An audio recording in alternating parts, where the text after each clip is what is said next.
Buenos días. Bueno, lo prometido es deuda. Empezamos la jornada de bienvenida anunciando que Lorenzo Silva iba a pronunciar la conferencia de inauguración de este curso 2019-2020. Y bueno, pues me toca a mí, como decano de la facultad, presentar a Lorenzo Silva, lo cual es bastante innecesario, porque más bien habría que presentarme a mí, que no me conoce nadie, y no presentar al escritor al que evidentemente todos conocemos. Quiero dar las gracias a Lorenzo por haber aceptado la invitación de la facultad, por su amabilidad, por su disposición, que quizás, y por su calidad humana.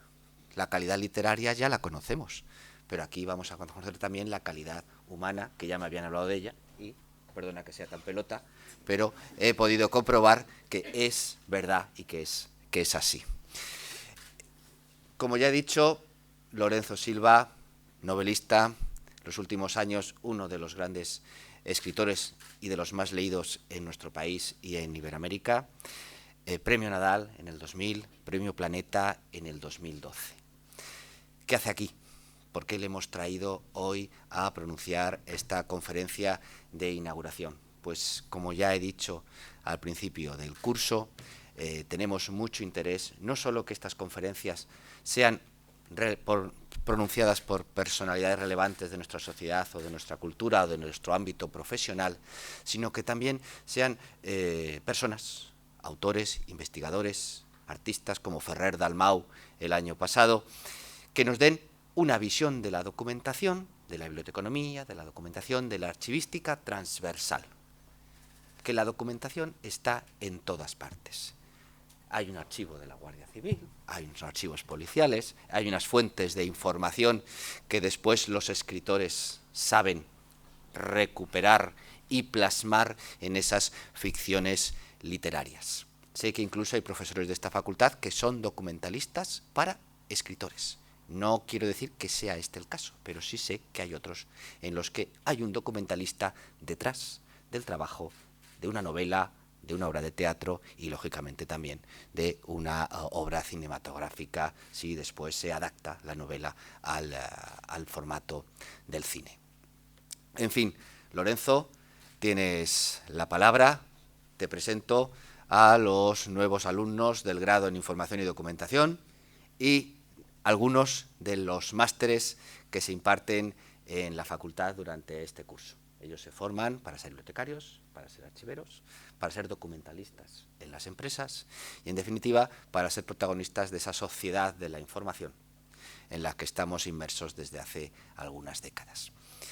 Y yo me callo porque estoy seguro de que no es a mí a quien habéis venido a escuchar. Entonces, doy la palabra a Lorenzo.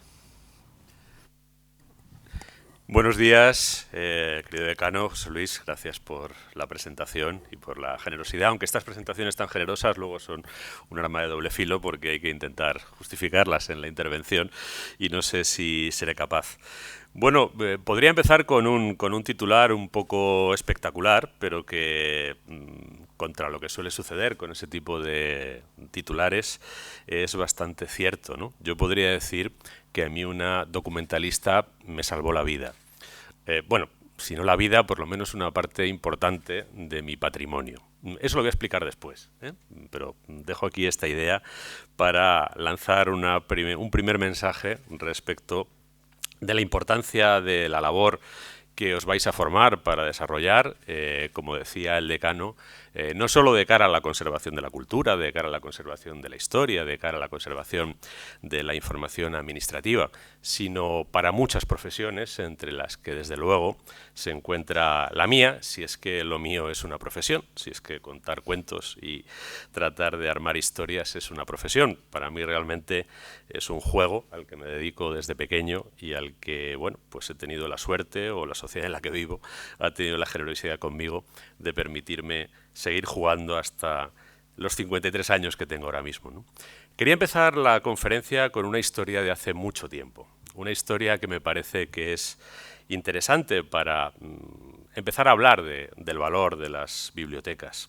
De las bibliotecas, y voy a utilizar esta palabra en sentido muy amplio. En principio, una biblioteca pues es una colección de libros, ¿no? Pero podemos extenderlo a cualquier otro repertorio o archivo sistematizado de información y de documentación.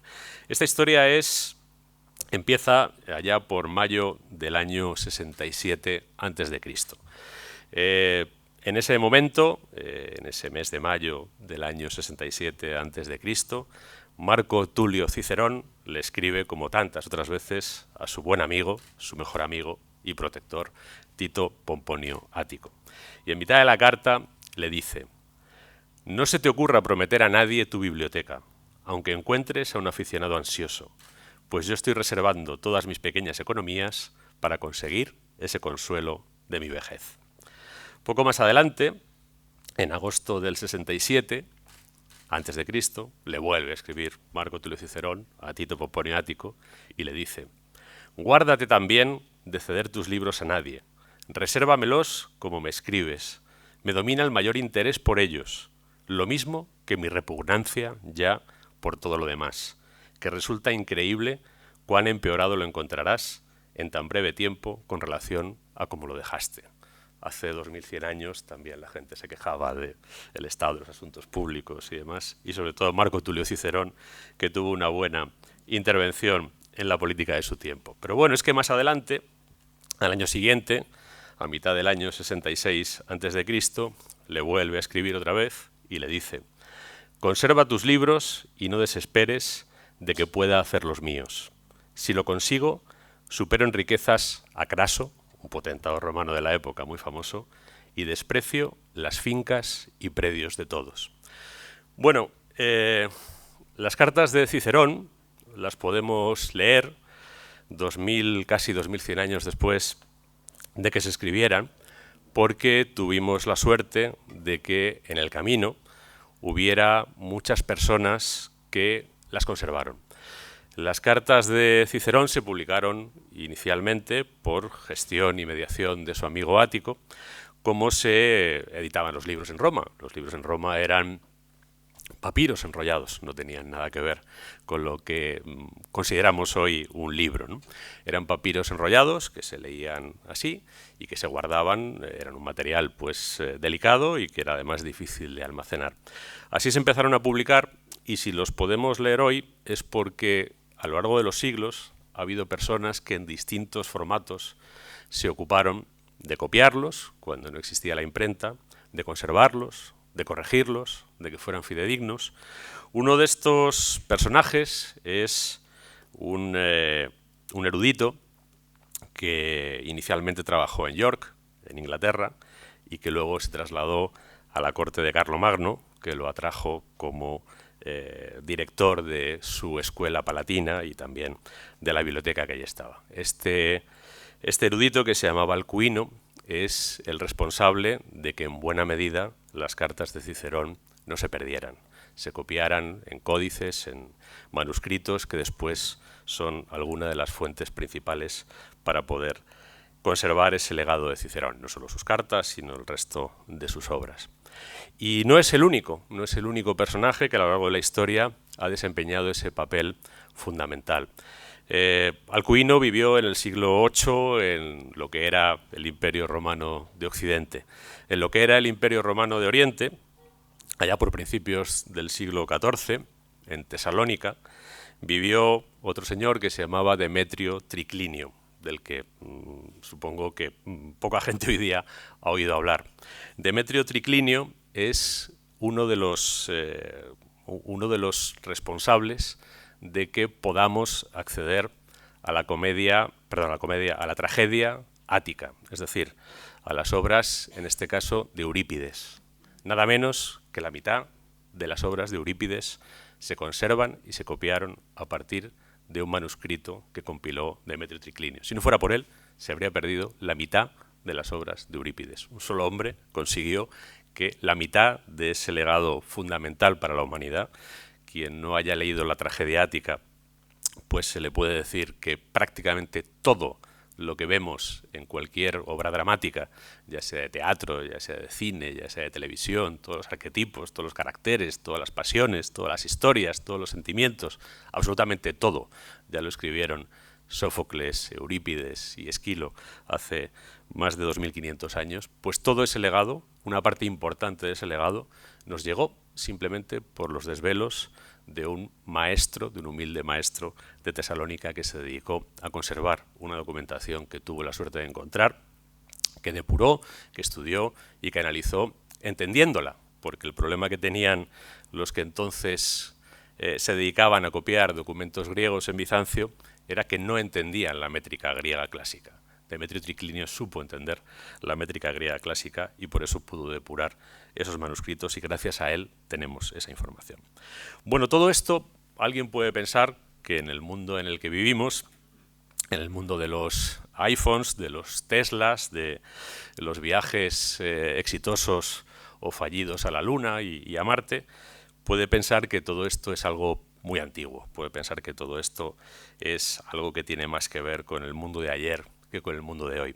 Para quien piense eso, pues creo que puede ser un interesante ejercicio, si alguno tiene curiosidad y lee inglés, que estoy seguro que todos aquí leéis inglés, buscar un artículo que se publicó hace un par de días en The New Yorker, de Jonathan Franzen, donde habla de lo que es el gran tema de nuestro tiempo. El gran tema de nuestro tiempo, como estamos empezando a ver, cada vez que un nuevo huracán atraviesa la costa de Estados Unidos, el gran tema de nuestro tiempo es la crisis climática. El gran tema de nuestro tiempo es si realmente nuestro planeta tiene salvación o ya nos lo hemos cargado. Hay quien dice que ya nos lo hemos cargado, que ya hemos pasado el punto de no retorno, que no vamos a ser capaces de generar tecnología suficiente como para compensar todo el CO2 que hemos emitido en los últimos 30 años. En los últimos 30 años hemos emitido tanto CO2 como en 2 siglos de industrialización.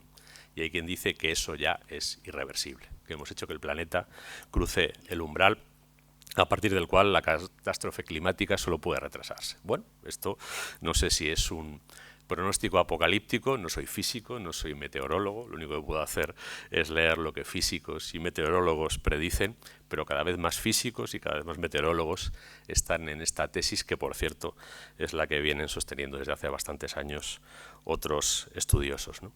Bueno, pues cuando se preguntaba Jonathan Franzen sobre qué puede hacer el ser humano frente a una situación potencialmente irreversible, que además lo que plantea en el horizonte es el colapso de nuestras civilizaciones, es el agotamiento de los recursos, es el fracaso de nuestro sistema productivo, que está basado en la emisión masiva de contaminantes a la atmósfera.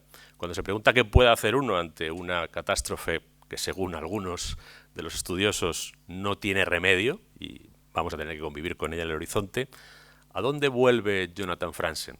Pues a lo que vuelve es a esas categorías éticas, a esas categorías del buen hacer, del buen vivir y del buen ser que están, entre otros, en Marco Tulio Cicerón.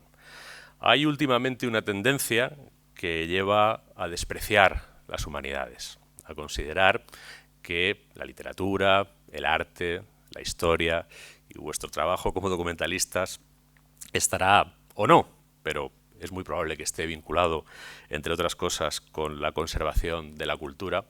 Hay quien plantea que todo esto son profesiones que no tienen una rentabilidad en el mercado, que no tienen una proyección en la sociedad actual y que, por tanto, tienen que considerarse secundarias de las profesiones realmente importantes, que son pues la ingeniería que tiene que desarrollar esas nuevas formas de energía limpias que nos permitan evitar esa catástrofe que según algunos ya no se puede evitar, pues por lo menos retrasarla, o la ingeniería informática o la matemática que está en la base de los algoritmos que cada vez más están gobernando el mundo, nuestras sociedades, nuestras vidas y casi nuestras conductas, ¿no?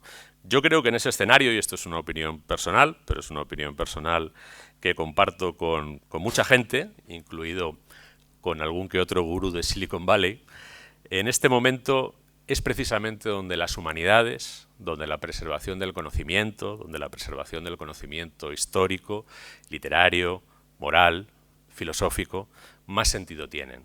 Porque la única manera que tenemos de gestionar de una manera humana, de una manera que no sea dañina para las personas, que a fin de cuentas se supone que es lo más importante de cualquier sociedad, toda esta transformación absolutamente acelerada que nos ha tocado vivir, es precisamente que mantengamos la mirada y el pensamiento en todo lo que quienes nos precedieron pensaron, meditaron, establecieron y se preguntaron acerca de quiénes somos, por qué somos lo que somos y para qué estamos aquí. Y todo eso tiene que ver con las humanidades. Decía que para mí ha sido muy útil en un momento determinado de mi vida el trabajo de una documentalista. Voy a llegar ahí, pero voy a empezar un poco antes y voy a empezar por el principio. Yo no estoy aquí como especialista en vuestra disciplina, que no lo soy. Lo único que yo puedo enseñarle al mundo es un título de licenciado en Derecho, es lo único para lo que tengo alguna cualificación comprobable.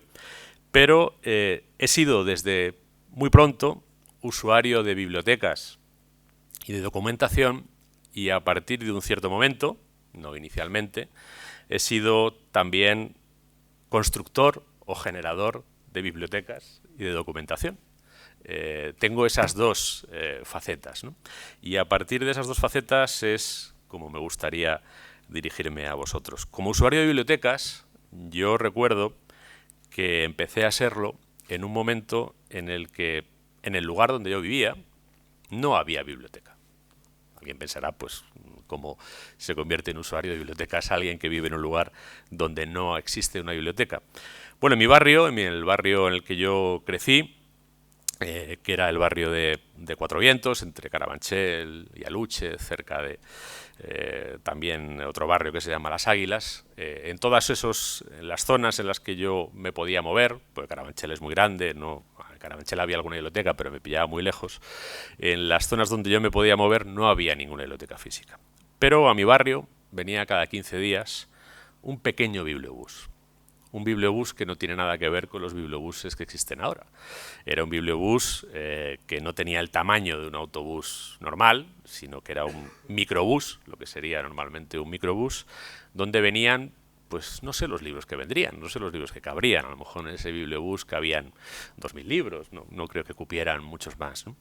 Bueno, yo empecé a utilizar esa biblioteca, empecé a sacar los libros que me encontraba, los empecé a leer, esos libros me fueron llevando a otros libros dentro de esa pequeña biblioteca, y en 3, 4, 5 años, que son justamente los años de mi formación como escritor, yo empecé a escribir con 13, 14 años, y digamos que estoy hablando de el tiempo que va entre mis 12, 13 y mis 18, 19 años, yo vivía abasteciéndome de ese pequeño bibliobús. Me he dado cuenta después, no era consciente en ese momento, lo he descubierto después, que ese bibliobús, ese pequeño y desvencijado autobús que llegaba cada 15 días a mi barrio con esa pequeña biblioteca, en cierto modo es responsable, para bien o para mal, del escritor que soy. Y lo es de una manera muy precisa, muy concreta y que abarca muchos aspectos y matices de mi trabajo como escritor. ¿Qué había en ese bibliobús? Pues, por ejemplo, en ese bibliobús estaban las obras completas de Ramón Sender. Por ejemplo, en ese bibliobús estaban las obras completas de Julio Cortázar. Por ejemplo, en ese bibliobús estaban las obras completas de Ernesto Sábato, Juan Carlos Onetti, García Márquez, Miguel Delibes. Yo me fui leyendo todos esos libros, y todos esos libros a mí me llevaron por un camino de la escritura. La escritura tiene muchos caminos. La escritura tiene el camino de Stephen King, el camino de la de Harry Potter, el camino de Benito Pérez Galdós.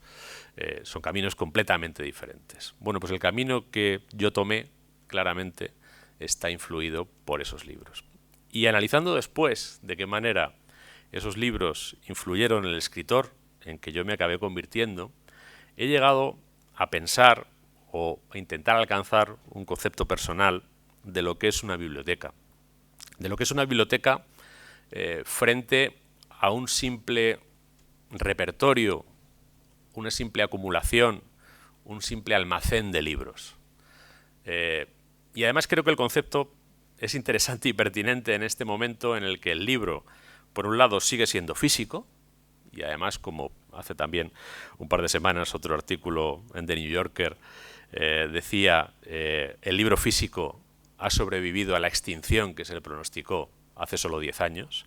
Bueno, sigue siendo físico, pero también cada vez más es digital.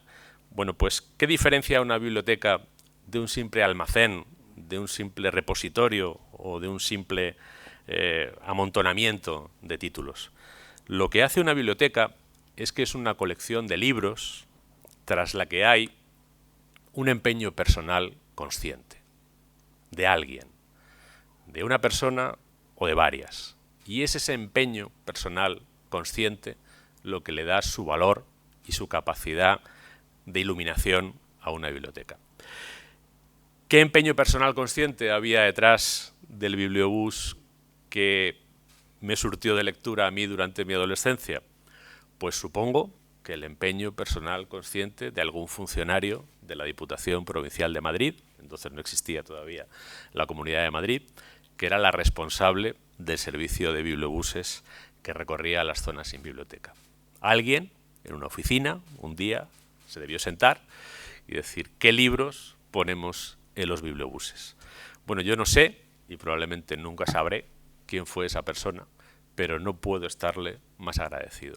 No puedo dejar de reconocer la influencia enorme que tuvo, no solo en mi vida, no solo en mi formación, sino también en mi construcción como aquello a lo que he dedicado finalmente mi existencia, ¿no? Y ese empeño personal consciente construyó esa biblioteca. Si analizamos cualquier biblioteca, encontraremos ese empeño. Yo recuerdo, por ejemplo, pensando en de qué podía hablar en esta conferencia, una persona, un personaje, un intelectual, un filósofo, al que llevo dedicando mucha atención en los últimos años porque me descubre muchas cosas y para el que fue muy importante una biblioteca. Ese filósofo, ese pensador es Walter Benjamin. Walter Benjamin tiene una obra bastante extensa, pero dentro de su obra hay un gran libro que no llegó a terminar, que se ha publicado a partir de los materiales que dejó, que es el que se ha dado en llamar, porque bueno, él tampoco llegó a ponerle un título definitivo, el libro de los pasajes. El libro de los pasajes es una indagación monumental sobre el espíritu de la modernidad, a partir de lo que él considera que es el corazón de la modernidad, o el lugar desde el que se empieza a irradiar la modernidad en el siglo XIX, que para él es París. Bueno, pues lo que hizo Walter Benjamin, que era un judío alemán nacido en Berlín, fue irse a París y se tiró literalmente años en la Biblioteca Nacional de París, que es una biblioteca en el sentido que decía antes, es fruto de un empeño personal consciente, en este caso de un montón de franceses que han ido gestionando esa biblioteca.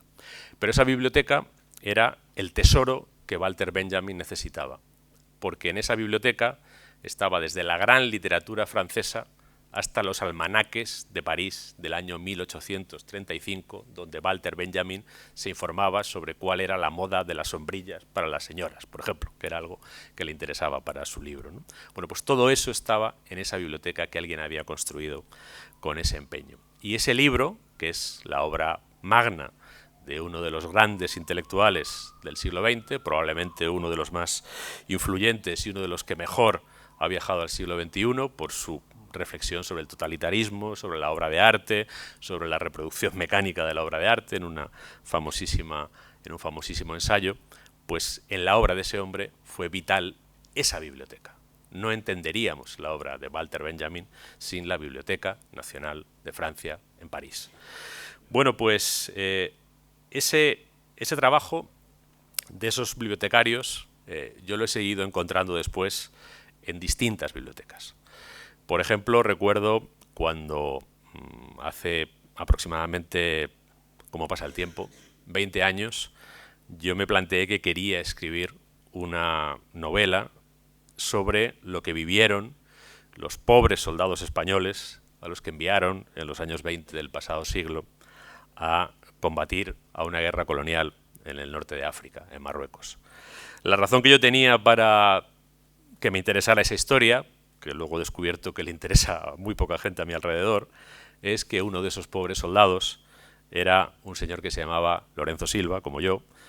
Su segundo apellido era distinto. Ese hombre era mi abuelo, y gracias a que ese hombre tuvo la vista, el olfato o la habilidad suficiente para que no lo mataran en los 6 años que se pasó allí, yo puedo estar hablando ahora delante de vosotros, porque cuando lo mandaron a la guerra todavía no había conocido a mi abuela, y por tanto yo no habría nacido si él no hubiera sobrevivido a aquella guerra, en la que se quedaron muchos de sus compañeros, y él hablaba de los compañeros que se quedaron allí. Yo recibí una documentación muy importante, muy valiosa, insustituible, que fue todo lo que a través de la memoria oral me llegó de las vivencias de mi abuelo, a través de él, a través de mi padre, a través de compañeros suyos. Pero cuando yo quise escribir una novela, tenía mucho material para hacer la historia, pero me faltaban elementos del contexto, me faltaban piezas para poder completar el fondo del cuadro, ¿no? Bueno, yo entonces trabajaba en una empresa en Madrid, muchas horas al día. Empezaba muy temprano y acababa muy tarde, pero la suerte que tenía era que estaba en el centro de Madrid, y durante cerca de un año me las arreglé para un poco pactar con mi jefe que me dejaría salir a las 7, 7 y cuarto de la tarde. Teniendo en cuenta que entraba a las 7, 7 y media de la mañana, tampoco es que fuera una gran generosidad, pero bueno, el hecho es que me dejaban salir. Bueno, yo salía corriendo a toda velocidad, como una exhalación, y me iba a la Biblioteca Nacional, que está ahí en el Paseo de Recoletos. Llegaba sobre las 7 y cuarto y me quedaban 1 hora y 3 cuartos antes de que me cerraran y la bibliotecaria de la Biblioteca Nacional me echara, como hizo prácticamente todas las noches de ese año, ¿no? ¿Qué encontré en la Biblioteca Nacional?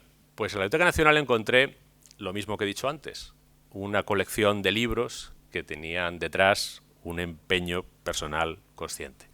En este caso, la Biblioteca Nacional de España. ¿Qué tiene la Biblioteca Nacional de España? Pues, entre otras cosas, todo o casi todo lo que se ha publicado en España, porque los editores españoles tienen la obligación de enviar unos ejemplares a través del depósito legal que acaban en la Biblioteca Nacional. Pero, entre otras cosas, la Biblioteca Nacional de España tiene un legado, que es el legado García Figueras. Tomás García Figueras fue, bueno, pues muchas cosas, pero entre otras cosas un estudioso de la actuación colonial de España en Marruecos, que tenía una gran biblioteca relacionada con la presencia de España en Marruecos, donde hay libros inencontrables, donde hay libros que en el momento en el que yo los leí ni eran accesibles a través de esas páginas web que ahora existen, que entonces ni siquiera existían, ni pagando muchísimos euros, ¿no? Por ejemplo, allí me encontré yo la única novela de Fermín Galán, La barbarie organizada, que hablaba de los primeros compases de la campaña de 1920, y donde tiene información que para mí fue vital para poder escribir luego una novela como Carta Blanca, ¿no? El único sitio donde en ese momento había un ejemplar de esa novela, que solo tuvo una edición en 1931, era la Biblioteca Nacional. Bueno, pues gracias al empeño de ese hombre, yo pude encontrar todo lo que necesitaba para componer una novela a partir no solo de los recuerdos personales de mi abuelo, sino con una comprensión de más personas, de más testimonios, de historiadores, de documentos de todo tipo, de lo que realmente yo quería contar.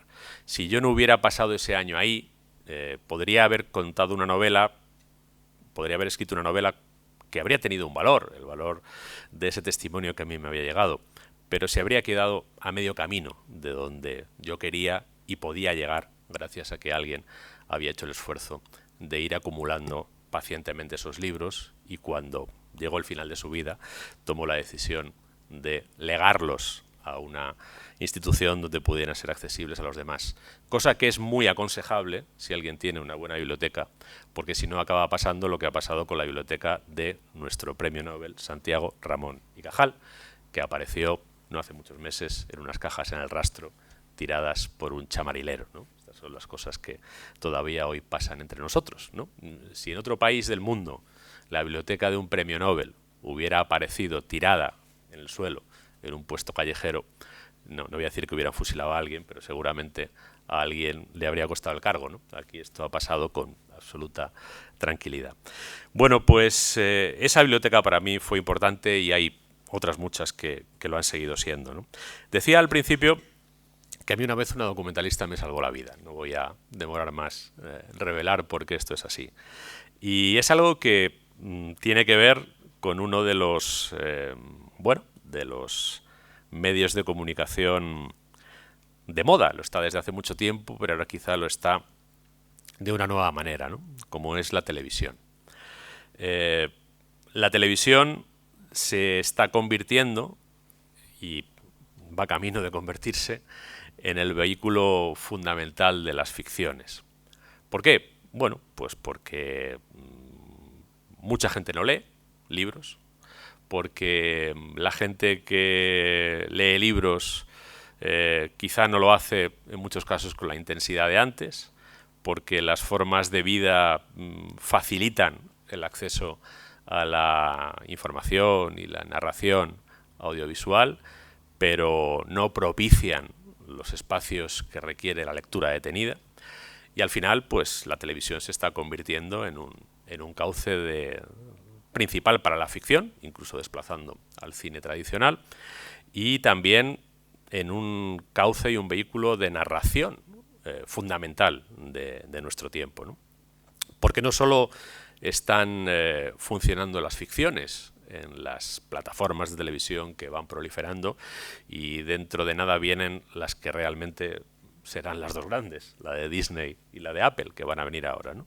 Sino porque también están encontrando en el formato audiovisual la manera de acercarse a lo que aquí, por calco del inglés, hemos dado en llamar no ficción.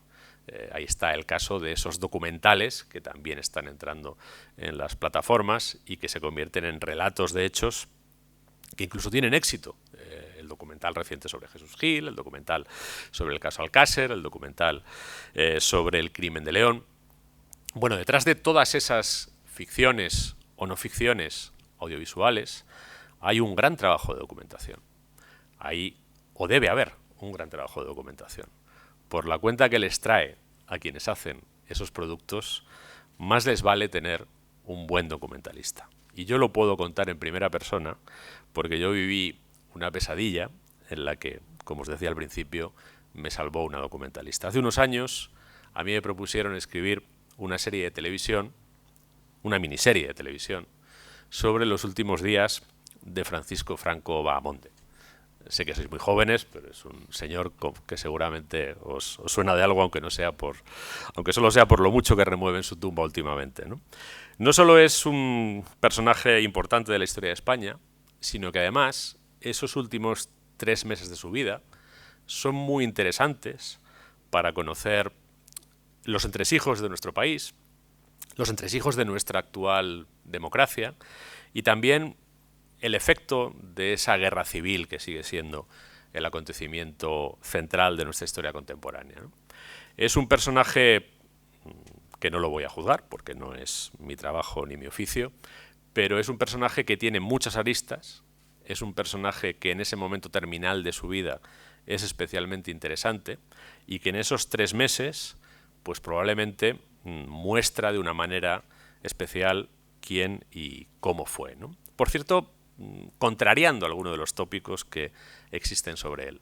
Es muy interesante que Franco realmente se empezó a morir el día que autorizó el fusilamiento de 5 terroristas. Como no sé si sabéis, en el año 75 había unos terroristas de ETA y de FRAP que estaban condenados a muerte. Hubo mucha presión internacional para que Franco les conmutara la pena, como había hecho en otras ocasiones, porque la pena de muerte pues ya era vista como una pena inhumana prácticamente en todo el mundo, salvo en algún lugar que sabéis que la siguen conservando. Y Franco, bueno, que estaba mayor, que empezaba a tener le habían asesinado además a su lugarteniente, que era Carrero Blanco, pues optó por la mano dura y mantuvo el fusilamiento. Esos hombres fueron fusilados y lo que pasó inmediatamente fue que el Papa, Pablo VI, condenó a Franco. Es decir, condenó la acción del régimen. Franco era muchas cosas, pero una de las cosas que era un hombre profundamente católico, profundamente creyente. Para él la condena del Papa fue un mazazo tal que esa misma noche tuvo su primer infarto. y a partir de ahí empezó su declive hasta su muerte, ¿no? Bueno, pues este detalle no lo sé porque me lo haya dicho alguien o porque esté publicado por ahí. Este detalle lo sé a partir de un trabajo de documentación que cuando se nos planteó el proyecto, la serie la escribimos otro guionista, un guionista además muy experto, Antonio Netti, y yo, que en ese momento era bastante más inexperto que él, y él me dijo, y nunca se lo agradeceré lo bastante, esta historia es muy delicada, esta historia es muy sensible, y esta historia tenemos que conseguir toda la documentación que podamos hallar para sustentar lo que vamos a escribir en la serie. Contratamos a una documentalista. No es que nos pusiéramos nosotros a buscar documentación pues con las mañas que cada uno puede haber desarrollado, sino que contratamos a una profesional de la documentación que nos consiguió todo lo que se había publicado sobre la muerte de Franco. Todo lo que habían publicado los médicos de Franco, los varios médicos de Franco que habían publicado testimonios, empezando por su médico de cabecera, el doctor Pozuelo, que escribió un libro de 500 páginas bastante detallado. Nos consiguió toda la hemeroteca de esos días. Y una de mis primeras sorpresas, yo estaba vivo ya en el año 75, pero tenía solo 9 años, y tenía un poco la idea de que la prensa del régimen era muy opaca, muy hermética, ¿no? Que no se contaban las cosas desagradables y que por tanto de la agonía de Franco contaría muy poco. Bueno, una de las grandes sorpresas que yo me llevé personalmente fue ver con qué grado de detalle periódicos como Pueblo, pero también como Arriba, que era un periódico del régimen, contaban los detalles médicos de la agonía de Franco. Luego descubrimos por qué. Franco tenía un equipo de 30 y tantos médicos. 30 y tantos médicos que estaban intentando prolongar la vida de un hombre que no tenía ninguna posibilidad de sobrevivir. Cuando empezó la reacción en cadena, empezó con infartos, empezó con problemas digestivos, había tenido una tromboflebitis, tenía todo tipo de problemas. Ese hombre iba a morir. Los 30 y tantos médicos lo sabían. Y como sabían que iba a morir, se preocuparon de que se fuera dando toda la información para que todo el mundo supiera que aquello no tenía ninguna posibilidad de salir adelante. Bueno, pues con todo ese material escribimos un guión de una película para televisión o una miniserie para televisión en 2 capítulos. A veces lo han emitido en los 2 capítulos, alguna otra vez lo han vuelto a emitir todo el tirón. Serán 180 minutos de televisión, más o menos. Es una ficción, es con actores. Un gran actor español, Manuel Aleixandre, representa a Franco. Hay, bueno, pues una recreación de lo que fueron esos últimos días, con los infartos, con las conversaciones, con los médicos, con todo, ¿no? Bueno, pues cuando se emitió la película, tuvo cierto éxito, la premiaron como la mejor película de televisión de ese año, todo parecía ir bien, habíamos hecho el trabajo, estábamos contentos, había tenido audiencia, la cadena estaba encantada, todo había salido bien, pero meses después nos encontramos con una demanda de un médico de Franco que dice que hemos plagiado su libro y que le tenemos que dar 200.000 euros. Que yo en ese momento no los tenía sueltos, ¿eh? Por eso digo que mi patrimonio se veía seriamente comprometido por esa acción legal que ejercieron contra mí, ¿no? Yo soy abogado y entonces, bueno, pues no me pongo muy nervioso frente a una demanda, pero también sé que siempre tienen riesgo. Y además que el terreno del plagio y el terreno de la propiedad intelectual es un terreno relativamente pantanoso, porque la jurisprudencia no es muy clara y porque, bueno, siempre puede ser molesto, ¿no? Además, yo me acababa de casar y como las cosas siempre vienen juntas, me acababan de demandar también por una supuesta difamación a raíz de un reportaje que yo había publicado sobre un asesinato, ¿no? Bueno, pues me encontré de repente con una demanda de 200.000, otra de otros 200.000 y todo, bueno, pues era como mi ruina personal, ¿no? Recién casado, pues mi vida se iba a venir abajo de manera absolutamente estrepitosa. Bueno, al asesino lo contuve por un lado, perdón, al presunto asesino, porque el problema es que finalmente luego lo absolvieron y por eso me demandó, pero bueno, yo ese artículo lo había escrito con mucho cuidado, que para eso soy abogado y nunca había dado por presupuesta su culpabilidad, incluso aunque estaba en prisión incondicional. Pero en cuanto al tema del médico de Franco, lo que a mí me salvó fue la documentalista. Cuando el señor que nos demandaba vino con su libro, en el que contaba su intervención en el tratamiento de Franco, un libro que habíamos manejado como fuente, porque era una novela, pero él decía que todo lo que tenía que ver con Franco era testimonio exacto de lo que él había vivido. Y digamos que de su novela no utilizamos absolutamente nada, pero cuando hablaba de algo de Franco lo tomamos como un testigo de un hecho histórico. Y hay un par de secuencias de la película, no más, en las que él es la única fuente. No más. Pero claro, él, todo aquello que salía en su libro, se lo apropiaba. Absolutamente todo. Absolutamente todo. Aunque estuviera en otros sitios. Si nosotros no hubiéramos trabajado con una documentalista, yo no me podría haber presentado en el juicio en el que cometí el error de intervenir, porque es un abogado, no lo debe hacer nunca, pero bueno, yo conocía bien la documentación y me pareció que en este caso, excepcionalmente, precisamente como el pleito iba a versar sobre la documentación y era muy difícil a un compañero abogado contarle todo lo que yo había manejado, pues aunque había otros abogados, estaba demandada la cadena de televisión, estaba demandada la productora, pues bueno, dije yo, del tema de la documentación, les dije a mis compañeros, dejadme a mí. Y precisamente porque tuvimos una documentalista, cuando este hombre afirmaba en su demanda, por ejemplo, es que el contenido de esta reunión entre los doctores Pozuelo, Marqués de Villaverde y Vitalaza, que fueron los tres médicos principales, lo han sacado de mi libro, pues cuando llegó eso en la demanda, en el juicio yo pude decir, usted dice que esta escena la hemos sacado de su libro. Me dice, sí. No sé si usted es consciente de que varios años antes de que se publicara su libro, uno de los presentes en esta reunión publicó un libro donde cuenta exactamente esta misma reunión, tal y como usted la cuenta. Usted le pidió permiso a este señor para sacar esto en su libro y naturalmente no se lo había pedido.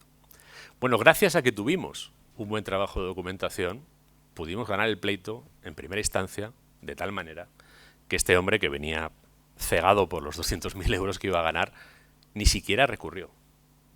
A mí, pues os lo puedo decir, en mi carrera como abogado, que fue bastante larga, pocas veces se me ha concedido una victoria tan rápida y tan sin reservas. Y lo que me permitió ganar no fue la argumentación jurídica. La argumentación jurídica era muy sencilla y estaba basada en un par de sentencias del Tribunal Supremo. Los hechos históricos no son apropiables. Lo que es apropiable es la invención. Si yo presencio un tiroteo ahí, yo no soy el dueño del tiroteo. Yo soy el dueño de lo que yo invente a partir del tiroteo, pero lo que veo es de cualquiera que lo vea, ¿no? Por esa regla de tres, cualquiera que viera un hecho histórico, el primero que lo escribe ya se lo queda para siempre, ¿no? Pero esa era toda la argumentación jurídica. Lo que a mí realmente me permitió ganar ese pleito fue que pude demostrar que había un trabajo exhaustivo de documentación que soportaba todo lo que iba contando la película acerca de los últimos días de Franco. Ahí detrás había un documentalista. Bueno, yo hay otra cosa también me gustaría deciros, y no me voy a extender mucho más, porque quizá estoy abusando un poco de la paciencia del auditorio. A mí me parece que la función que vosotros estáis llamados a cumplir es una función que, pese a lo que también se viene diciendo últimamente, no es mecanizable. No sois sustituibles por un artefacto de inteligencia artificial. No vais a ser sustituibles por un algoritmo. Existen ya algoritmos, existen herramientas de inteligencia artificial que intentan ordenar bibliotecas, que intentan ordenar documentación de cualquier tipo, ¿no? Amazon es una biblioteca organizada por un algoritmo y no es la única, hay muchas más, ¿no? ¿Cuál es la diferencia entre esa biblioteca ordenada por un algoritmo y esa documentación o esa biblioteca que tiene detrás a un bibliotecario, a un documentalista, que conoce su oficio, que conoce la materia sobre la que versan esos libros o esos documentos y que conoce las necesidades y las demandas de los usuarios de ese almacén de documentación o de libros. La diferencia que hay entre ese algoritmo y ese bibliotecario es la diferencia que hay entre información y conocimiento. Vivimos en una sociedad en la que yo a veces tengo la sensación, de nuevo esto es una opinión personal y por tanto discutible, de que la información está aplastando y en ocasiones aniquilando al conocimiento. Y la información es como los almacenes de grano o como los depósitos de combustible. No es más que un gran número de algo, en este caso de bits o bytes. El conocimiento es otra cosa. El conocimiento es una estructura inteligente de la realidad. Y esa estructura inteligente de la realidad, esa estructura creativa de la realidad, esa estructura orientada a las personas que tienen necesidad de utilizarla, es el conocimiento.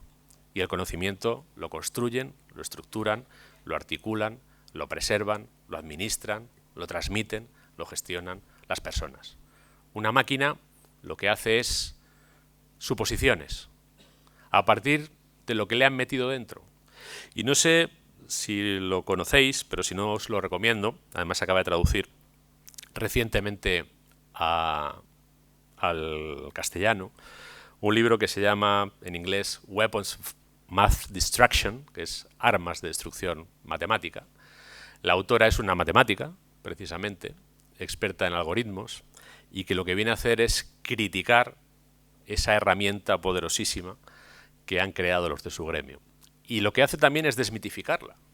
Lo que dice la autora, Cathy O'Neil, es, y tiene una descripción que me parece muy inteligente porque es muy interesante y a la vez muy ilustrativa, dice que un algoritmo, un modelo matemático, que es al final de lo que estamos hablando, no es más que una opinión incrustada en matemáticas.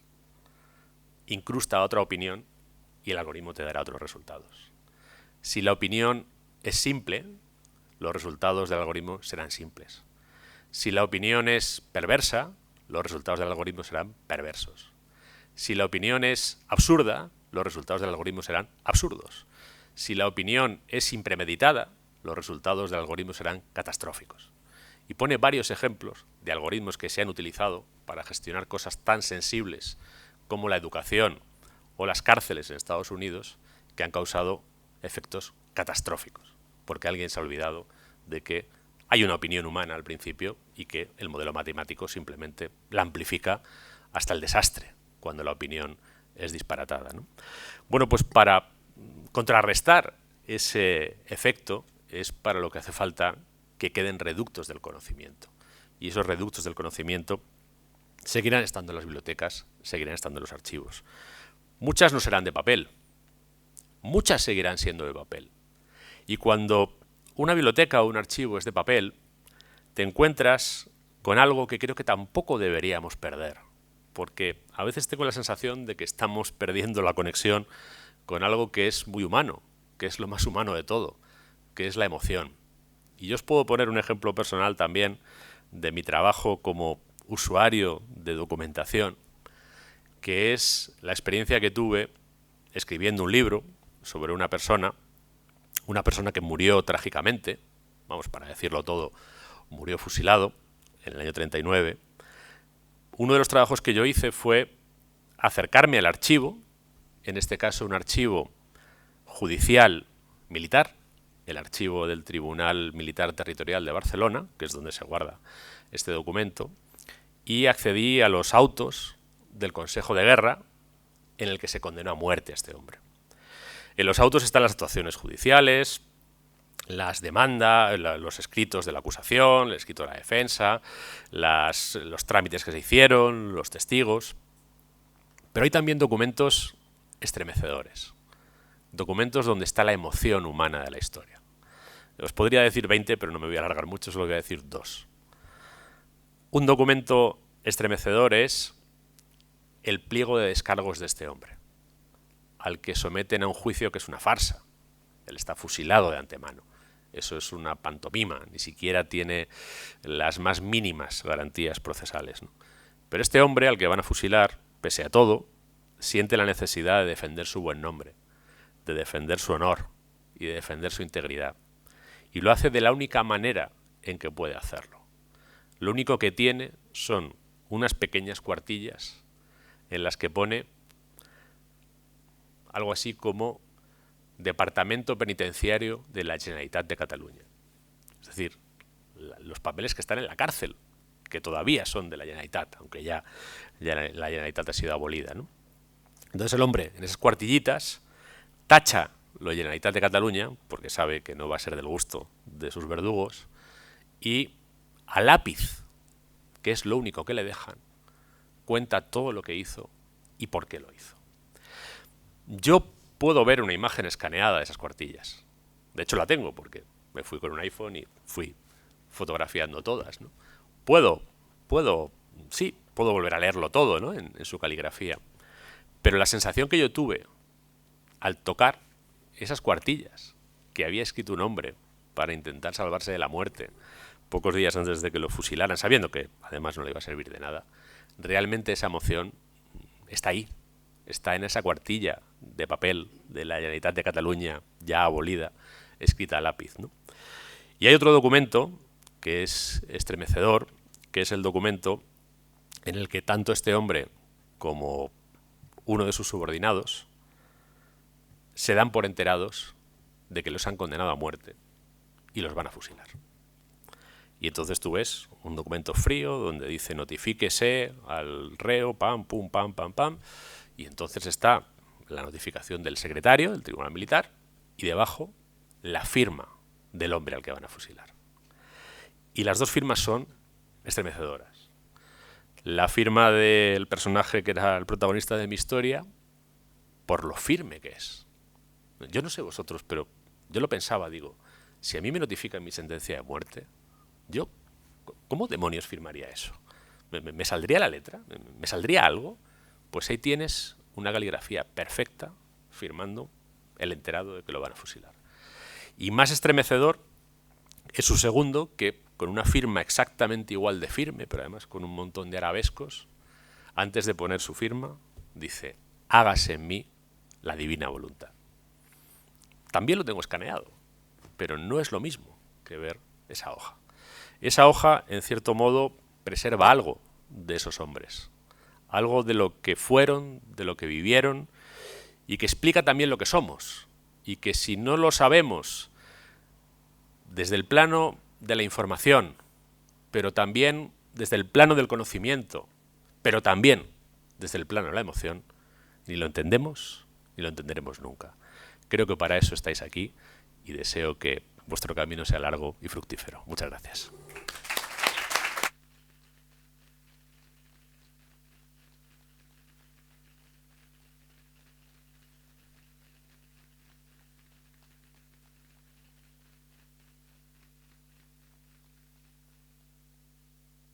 Le decía a Lorenzo Silva que sin palabras, y habiendo ya conocido un poquito de mí, que yo diga sin palabras, pues es significativo. Bueno, muchas gracias, Lorenzo, enhorabuena. Si yo fuera un editor y no un decano, y te hubiera encargado una novela destinada a este público en específico, creo que has bordado el planteamiento, el nudo y el desenlace. Y si yo, que lo soy un profesor, y tuviera que no ponerte una nota, sino sacar una conclusión de lo que he escuchado, diría que hoy, equipo de Canal y yo mismo, os hemos dado mucha información, pero el conferenciante, el novelista, el escritor, os ha dado, como él ha dicho, conocimiento y emoción. Quedaros con ese conocimiento, con esa emoción, y mañana empiezan las clases. Aplicadlo. Muchas gracias, Lorenzo. No obstante, hay un turno de preguntas, si queréis aprovechar al que tenemos aquí a Lorenzo. Hoy también es el día de los mudos, cuesta, pero quiero dar la oportunidad precisamente de si alguno queréis preguntarle a Lorenzo o habéis traído alguna de sus novelas para que os la firme. Esta es la ocasión. No lo tenemos contratado como profesor, lo siento, ya buscaremos una fórmula. Bueno, pues si no hay ninguna... Bien. Quiero darle primero la enhorabuena por la inteligencia emocional que ha sido su conferencia, me ha encantado.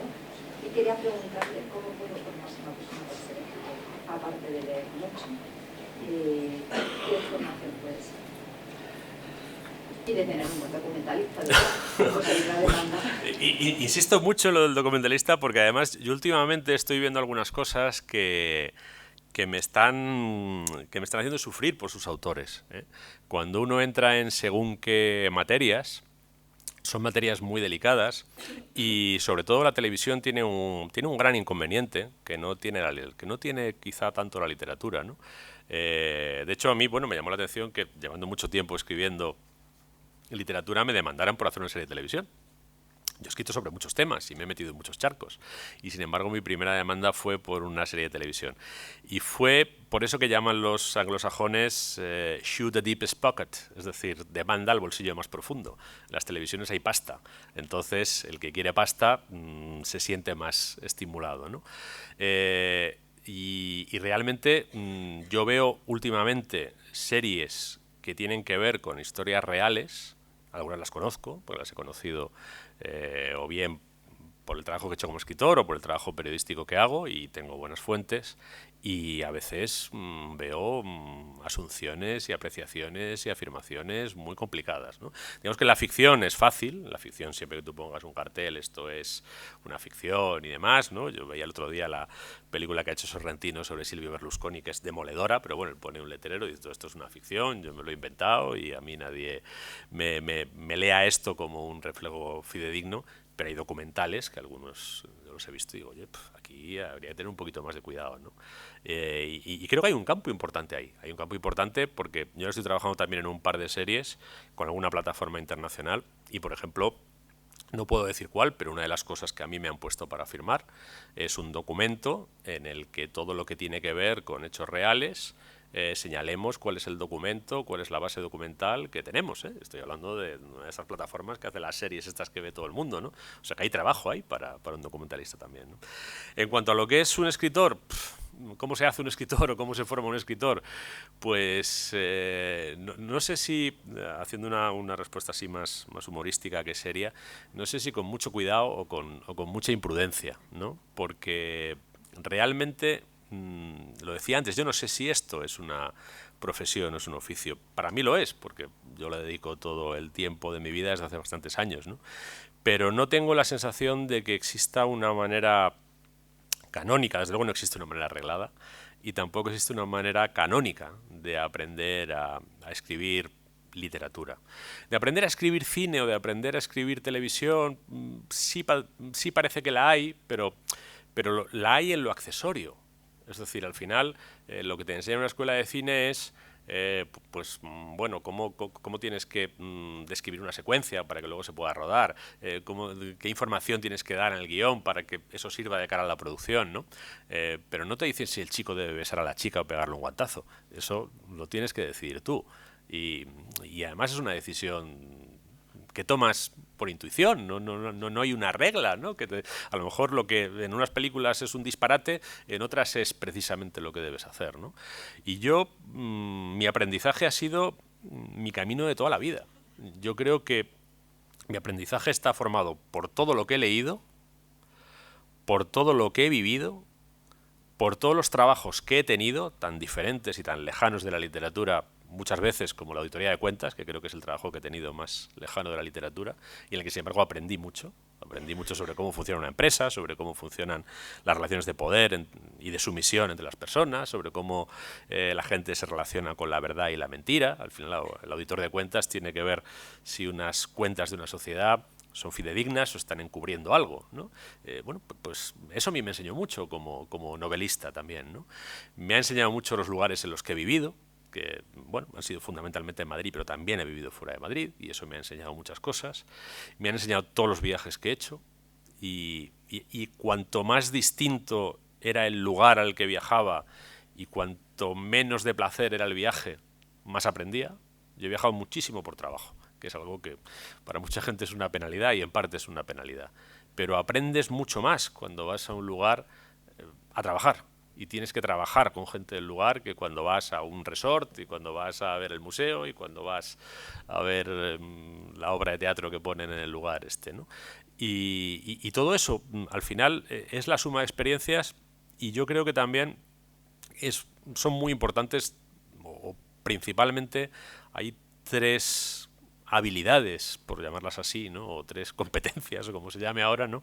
Que quizá un contador de historias tiene que desarrollar, no solo para la literatura, sino para cualquier otra, ¿no? Forma narrativa. Pero en la literatura especialmente, tu única herramienta es la palabra. Un cineasta tiene muchos recursos, un cineasta incluso puede contarte una historia entera sin palabras. Hay muchas películas mudas, y no solo de los años 20, hay películas mudas incluso recientes, ¿no? Pero un escritor solo tiene la palabra. Entonces tienes que aprender a conocer tu herramienta al máximo. Tienes que ser prácticamente un obseso de la palabra. Y no necesariamente para utilizar palabras muy rebuscadas, a veces para evitarlas. A veces, para que te salga lo más natural y lo más sencillo, tienes que conocer muy bien el lenguaje.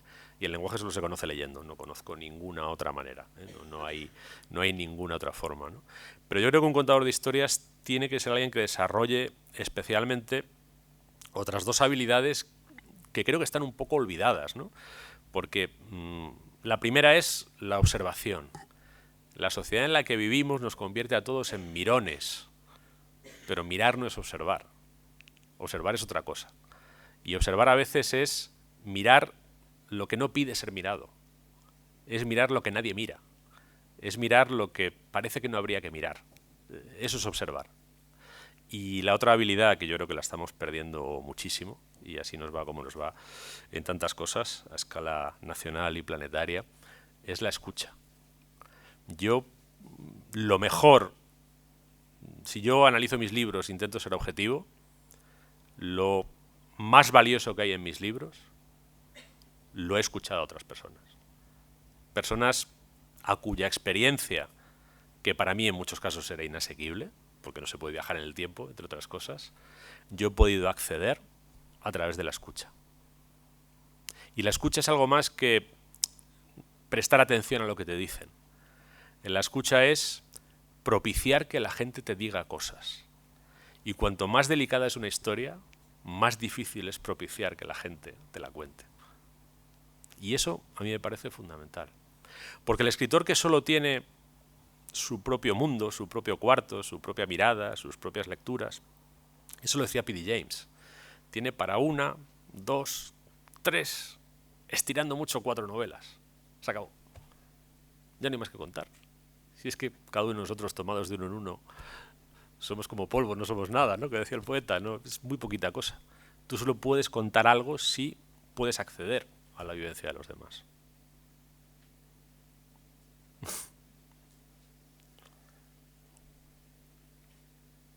Si nadie levanta la mano, pues entonces propongo que levantemos las 2 manos y el último aplauso.